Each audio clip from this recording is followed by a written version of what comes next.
secretário de governo do governo do estado do Piauí, o deputado federal Merlong Solano. Boa tarde, deputado. Obrigado pela sua vinda. Deputado secretário Pedro Alcântara e Feitosa. Boa tarde, Pedro. Boa tarde, Tony. Boa tarde, Feitosa. Boa tarde. Já que nós estamos aqui com o secretário Merlong, eu quero dizer que ele é um dos 3 nomes que são discutidos já internamente. Ele pode até negar aqui tudo, porque estrategicamente, politicamente, não interessa ele confirmar isso aí. Como pré-candidato. Mas são dos 3 nomes que o PT trabalha para, quando o Hélito Dias deixar o Karnak. Deixar agora, se não resolver ser reeleição, ou se reeleger e lá na outra sair. Eu pensei que você ia falar sobre sucessão municipal, porque o presidente Esmerindo ontem aqui citou Não, o nome. mas ele não aceita, não.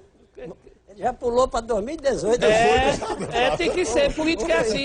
Agora diga por que ele não aceita ser candidato a prefeito de Teresina, Pedro? Porque não é menino. Porque não é menino. Secretário, mas antes de falar sobre todos esses assuntos, eu quero falar sobre a vida da presidenta Dilma. O horário está sendo cumprido a rigor? Como é que está a programação para a parte da tarde? O que está previsto hoje em Teresina? Nessa parte da tarde, ela, ao chegar, dirige-se ao Teresina Hall. Está previsto para 3h30. Para um diálogo com os movimentos sociais, representantes de associações, sindicatos, cooperativas. E, em seguida, já vai direto para o outro compromisso, que é com os empresários. A ideia básica é ouvir e falar. O tema, a situação que o país vive neste momento e as medidas que o governo já adotou e outras que poderão ser adotadas, tendo como objetivo resgatar as principais marcas dos governos do PT, que são a geração de emprego e distribuição de renda.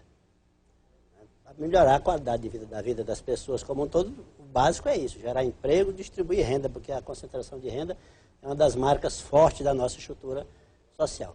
E para voltar a fazer isso com a mesma força que fizemos durante 12 anos, é preciso debelar essa crise econômica que aos poucos cresce, embora ainda não seja do tamanho que a gente encontrou em 2003, mas ela já preocupa e é preciso, então, pactuar com a sociedade de uma forma diferente daquela que se fazia no passado, quando o Brasil, quando o Brasil assinava as cartas de intenções com o FMI, sem discutir com ninguém, e vinha de lá de cima pancada. De goela abaixo? De goela abaixo. O senhor está Com falando desemprego, aí... baixo salário. Se eu entendi, o senhor disse aí que a crise que o governo do PT pegou em 2003 era maior do que essa aqui. Mas sem dúvida, Feitosa. E você, como jornalista experiente, sabe disso. Hoje há uma crise econômica, mas a crise política é muito maior do que a crise econômica. Há quem esteja trabalhando de maneira intencional, dentro da perspectiva do quanto pior, melhor. Aproveitar o momento de fragilidade do PT, uma certa dificuldade de articulação política da nossa presidente, para fragilizá-la politicamente e assim aumentar a crise econômica para poder desestabilizar o governo. Há um trabalho intencional nesse sentido. Vou dar aqui alguns dados.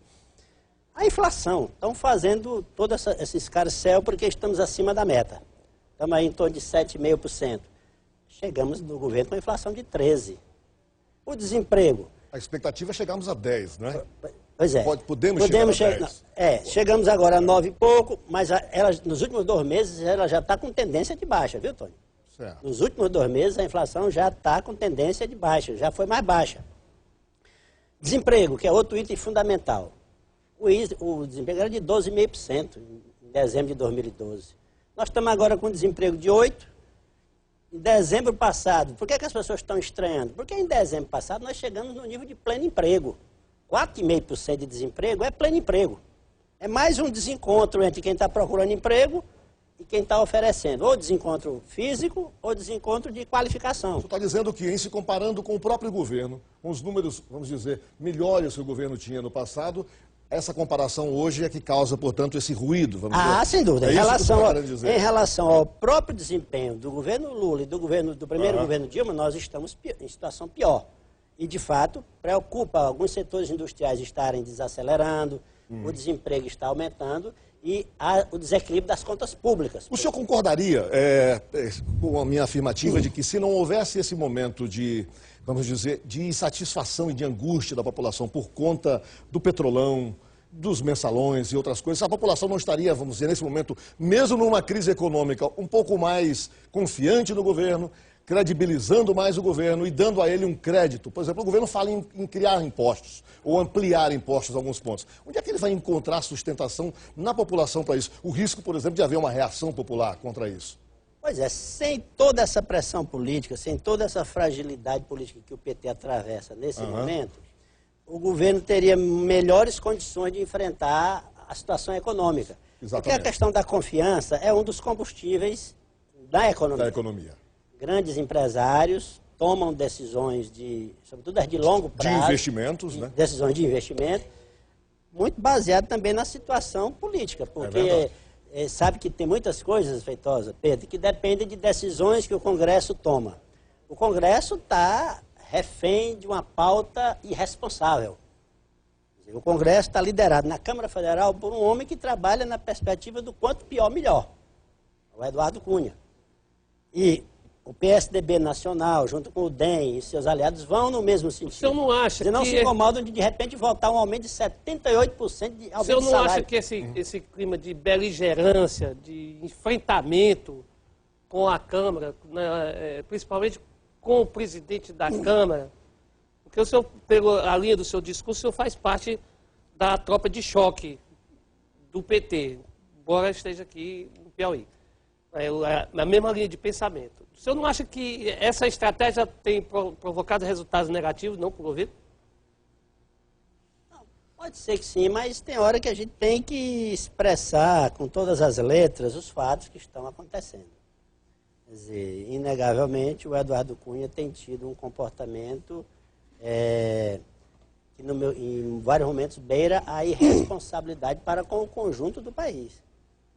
Quando se altera a pauta da Câmara Federal, usando o poder que ele hoje tem lá, para voltar certas matérias que impliquem aumento de despesas, exageradamente, no momento em que o país está precisando ajustar o orçamento da União para reduzir as pressões inflacionárias oriundas de um orçamento desequilibrado, eu classifico como um ato de grande irresponsabilidade. O PT, como um partido com uma visão nacional e, claro, com os seus líderes locais, não teme, por exemplo, que uma vinda como essa da presidenta Dilma possa frustrar ainda mais?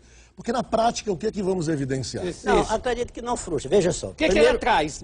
Primeira coisa, a mudança de atitude. No momento de crise, ao invés de ficar assinando acordo com o Fundo Monetário Internacional... Vem para conversar. E todos eles eram no sentido de jogar a conta sobre os trabalhadores, aumentar os juros exageradamente, aumentar o superávit primário, reduzir o investimento público, deixar os salários diminuírem, aumentar o desemprego, era tudo nesse sentido. A minha pergunta é diferente do senhor. Era tudo assim. A minha pergunta é esta. Pronto, hoje ela vem conversar com os empresários e com os trabalhadores, vem ouvir. Mas tem mais uma coisa, mano. E ela vem visitar obras estruturantes. Quais são as obras? A Transnordestina. Começa pela Transnordestina. Teve lá. Aí veja, mas veja só, não vamos jogar a Transnordestina assim debaixo do tapete como se fosse uma coisa qualquer não, Pedro. É um investimento de mais de 4 bilhões de reais. Não, eu sei, tem o seu valor. Uma ferrovia moderna. Eu quero puxar outro assunto. Já emprega mais de 3 mil pessoas. Vai dotar 2 macro-regiões importantes do nosso estado de uma infraestrutura de transporte barata, com amplas repercussões sobre a nossa economia. Veja só, o que é que vai acontecer com os cerrados? O nosso grão hoje é exportado in natura, ou no máximo o farelo.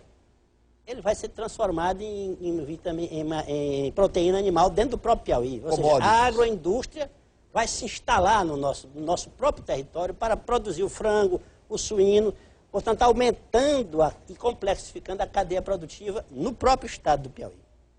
Você pega o que poderá acontecer com o potencial de mineração da região do semiárido por onde a ferrovia passa.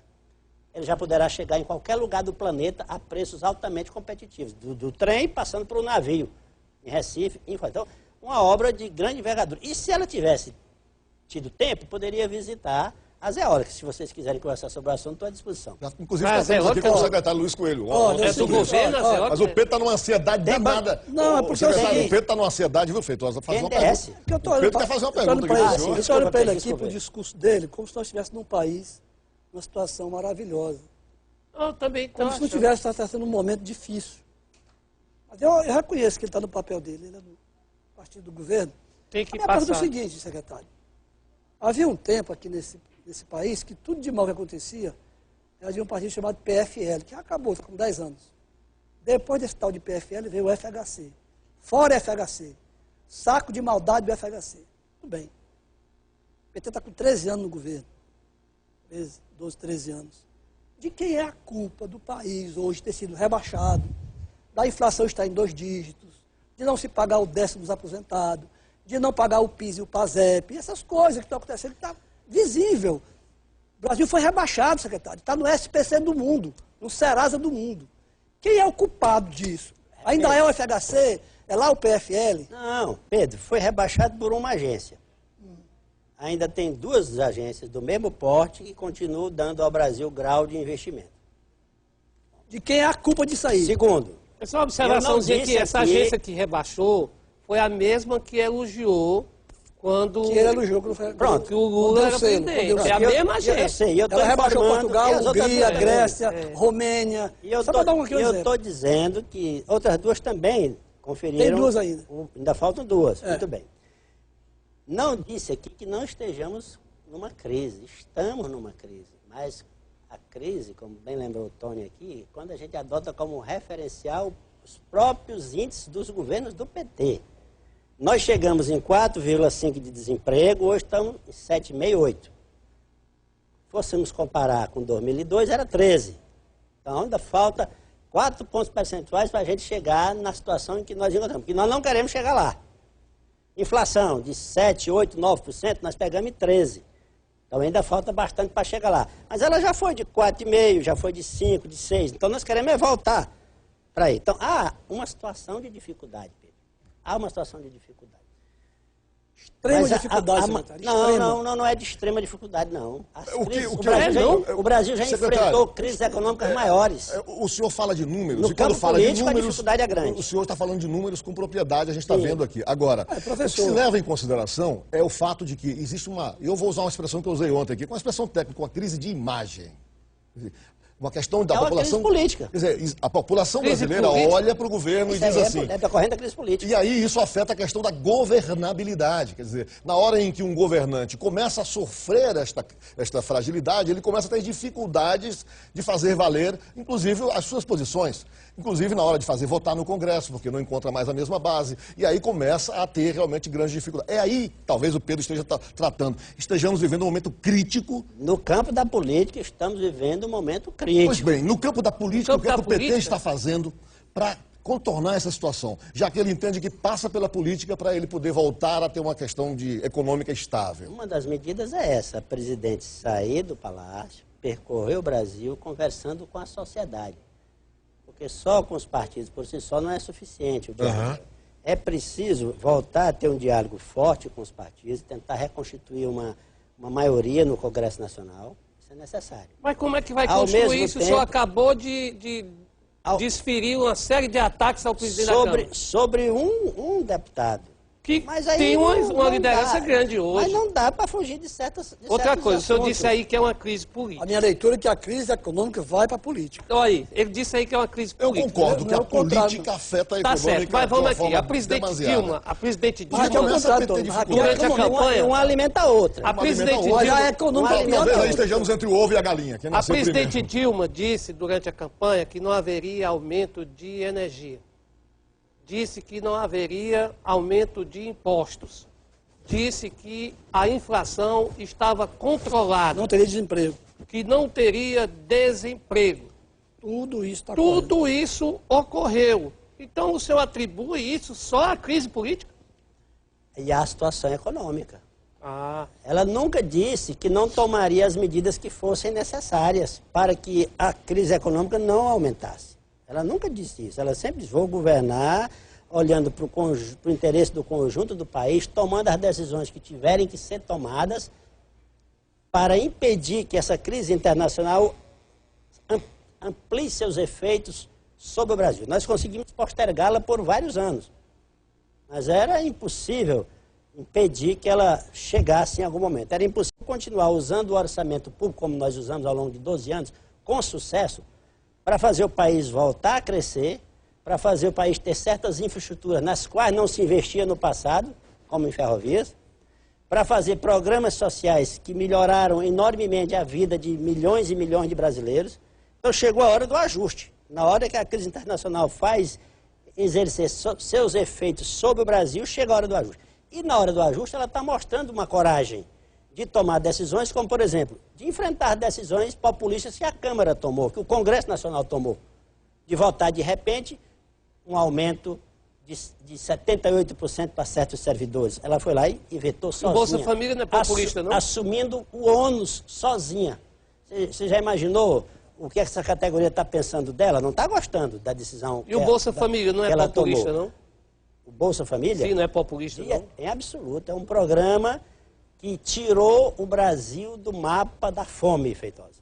O Brasil é uma estrutura social muito desigual, com muitas distorções também no sistema educacional, com um sistema de educação profissional muito frágil, pouca relação entre o sistema educacional e as empresas. Isso faz com que, mesmo em períodos de crescimento econômico, boa parte da população não esteja qualificada para aproveitar da melhor maneira possível os benefícios do crescimento econômico. Feitosa. Daí a necessidade de programas como o Bolsa Família, Secretário, que alia a assistência à escola. Eu quero só fazer uma pausa, pedir ao Feitosa e ao Pedro para nós irmos ao vivo com o Wesley Salles lá ao Teresina Hall, mostrar os preparativos para a chegada da presidente Dilma. Eu quero só informação da produção se vão me colocar aqui no telão ou se eu vou chamar na geral. Ok? Então estamos imagens aí ao vivo da parte externa do Teresina Hall. É o balão, viu, Tony? É o balão. Ali da Raul Lopes. Eu quero já ir a participação do Wesley com as informações já desse momento. Wesley, boa tarde.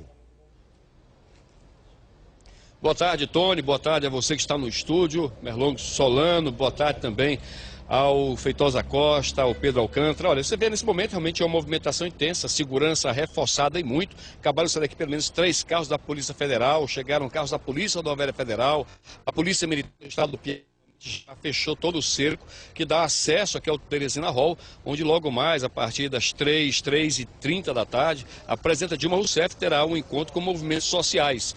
A partir daí nós vamos compreender exatamente o que significa esse encontro. Não foi revelado detalhes do que vai acontecer, mas com toda certeza haverá também cobranças e ela poderá falar a esses movimentos sociais sobre aumentos de impostos, poderá falar sobre o aumento agora da energia elétrica, que apenas foi pouco mais de 5% que aconteceu agora. Enfim, há alguns esclarecimentos com certeza que pode acontecer. Agora, a presidenta Dilma Rousseff, ela chegou por volta de 11h30 em Paulistano, no estado do Piauí, lá recebeu o time cidadão paulistanense. Às 11h50 ela visitou o canteiro de obras da ferrovia Transnordestina, acompanhada de vários políticos, não só locais, mas também com o próprio governador Wellington Dias, com o senador Ciro Nogueira. E além deles, ela veio acompanhada do ministro de Transportes, Antônio Carlos Rodrigues, e da ministra da Agricultura, Cátia Abreu. Ela prometeu, inclusive, durante essa visita, que deve inaugurar o trecho piauiense aí em 2016. Embora o trecho completo de 430 quilômetros, que vai de Eliseu Martins do Piauí até Trindade, no Pernambuco, só em 2017. Então, são os cronogramas que ela espera não atrasar.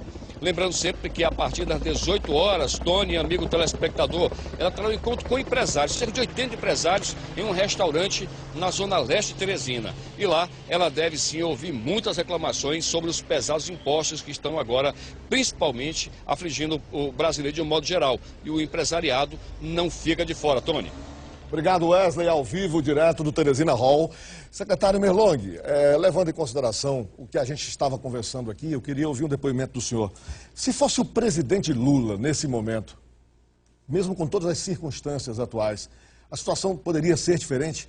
Eu quero levar em consideração aqui a postura de ambos. Sempre se disse que a presidenta Dilma sempre foi muito fechada, né, muito difícil de diálogo, quer dizer, bem o oposto do presidente Lula, que lidou com situações também muito difíceis nos seus governos, de crise inclusive, né, e que conseguiu superá-las. Seria diferente? Sem querer desmerecer a presidente. É difícil de avaliar, mas acho que no campo político o Lula teria mais habilidade para lidar com a complexidade das relações no Congresso Nacional, sobretudo quando elas estão... Mas, a bem da verdade, a presidente esgarçadas. Dilma, com todas as dificuldades que ela enfrenta, e são grandes mesmo, muito grandes, mas ela passa muito mais austeridade, no meu modo de observar. No que se refere... A austeridade pode ser até um dos elementos da dificuldade política. De uma maneira geral, os políticos não gostam de austeridade. Bem, isso aí... Gosta da coisa mais frouxa, né? Mais fácil, isso é verdade. São pouco afeitos a políticas que O senhor não é É político? um grande dilema Mas entre... sou professor também, economista e às vezes sou mais técnico do que Isso é uma político. declaração para um político Às meio vezes, pesada. às vezes sou mais técnico do que político. Governar, muita gente acha que governar é sempre dizer sim. Eu acho que tem que se combinar o sim com o não. A Dilma, inegavelmente, tem uma coragem de tomar certas decisões que às vezes são necessárias. Como ela acabou de mandar o orçamento negativo para o Congresso. 30 bilhões. Eu acho que ela tomou a atitude correta. Porque ela chamou, concordo, ela chamou... 30 bilhões de déficit. Concordo com a decisão dela de mandar o orçamento real. Ah, Para não partilhar maquiar. com o Congresso Nacional a decisão que ele tem que acabar com essa história de deputado lá, só ficar voltando aumento de despesas. Para acabar com essa história de cada poder mandar seus projetos como se o Brasil tivesse num paraíso fiscal com o dinheiro sobrando. Mas aí Para acabar com essa história de empresário também com esse negócio de sempre achar que suplente tem que demais reduzir também. carga Mas o tributária. senhor sabe, Como secretário reduzir carga Merlong, tributária? secretário, o presidente Lula dizia e repetia, olha, o que falta são projetos. Se mandarem projetos organizados, corretos, dinheiro não é problema, o senhor deve recordar. Lembro. Então isso foi um estímulo, naturalmente, aos prefeitos, aos governadores, né, Pô, naquele Nira, momento, a inclusive se organizarem para enviarem projetos que não morressem no nascedouro. Aí eu pergunto hoje, no caso do nosso governo, o governo do estado do Piauí, quais foram e quais são as grandes dificuldades enfrentadas nesse momento, que estejam frustrando, por exemplo, o governo, diante desse quadro? Neste momento, o Piauí sofre muito com a situação do próprio governo do Estado. Aham. É uma situação local. Local. Eu fui da equipe de transição, vim aqui mesmo, inclusive, algumas vezes, e relatei a situação grave das finanças do Estado. Um desequilíbrio financeiro muito grande, um desequilíbrio organizacional e administrativo também muito grande. Muito grande. De sorte que gastamos esses primeiros meses quase todo tentando, está fazendo um trabalho amplo para reorganizar o Estado. Por exemplo, para retirar o Estado do calque, para retirar as pendências. Aquela operação de crédito de 369 milhões, que é o saldo de uma operação pré-existente. Sim.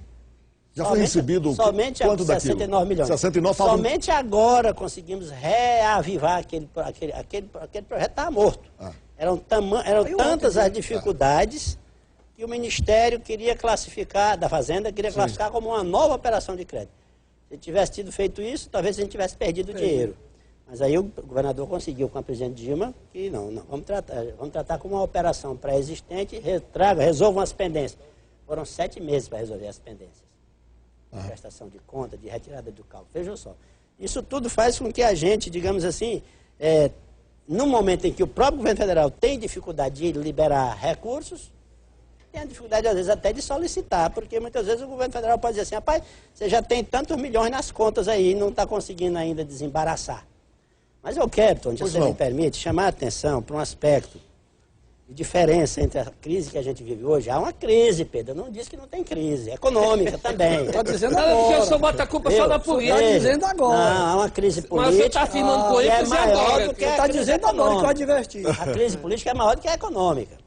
E a crise mesmo? econômica é menor A leitura do que já dele, foi a no minha não é. passado. A minha não é, não. É Ele é menor do que economista, já eu sou foi político. A crise Pois é econômica. Porque você está se comportando como jornalista, olhando só mais o momento.